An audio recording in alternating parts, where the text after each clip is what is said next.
وإذ قال ربك للملائكة إني جاعل في الأرض خليفة قالوا أتجعل فيها من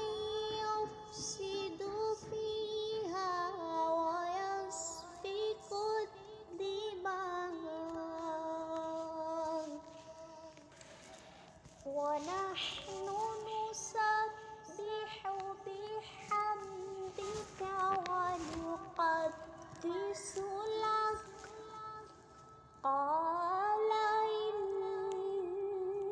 إني أعلم ما لا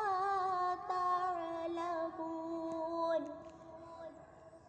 وعلم آدم الأسماء كلها ثم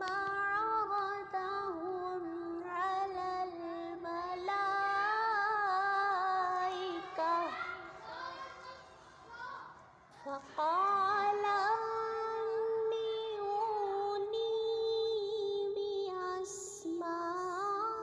بأسماء هؤلاء إن كنتم صادقين قالوا سبحانك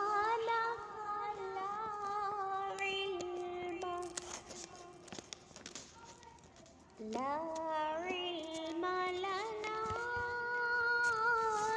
إلا ما علمتنا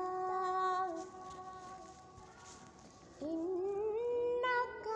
أنت العليم الحكيم قال يا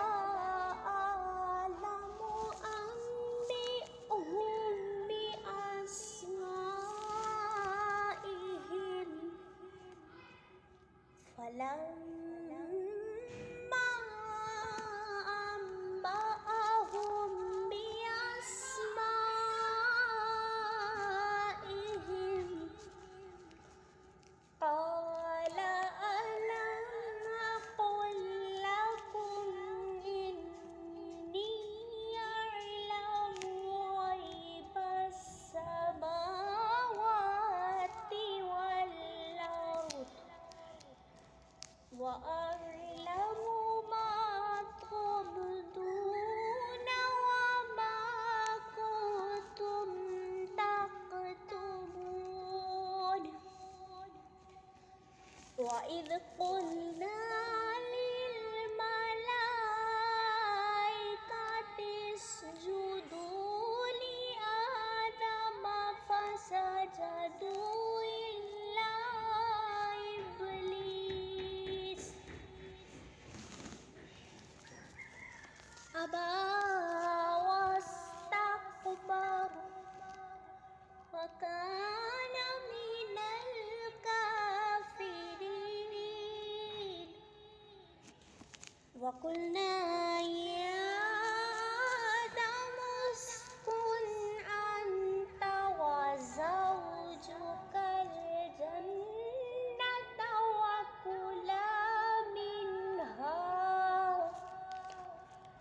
وكلا منها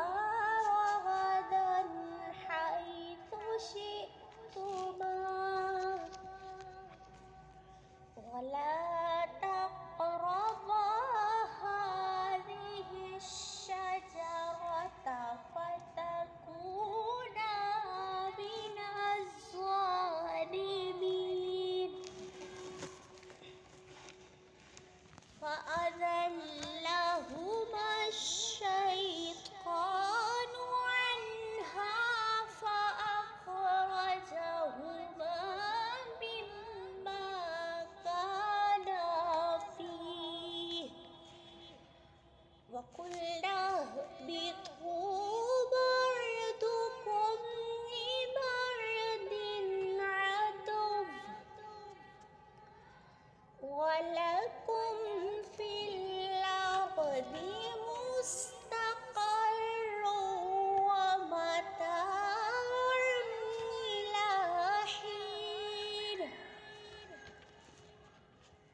فتلقى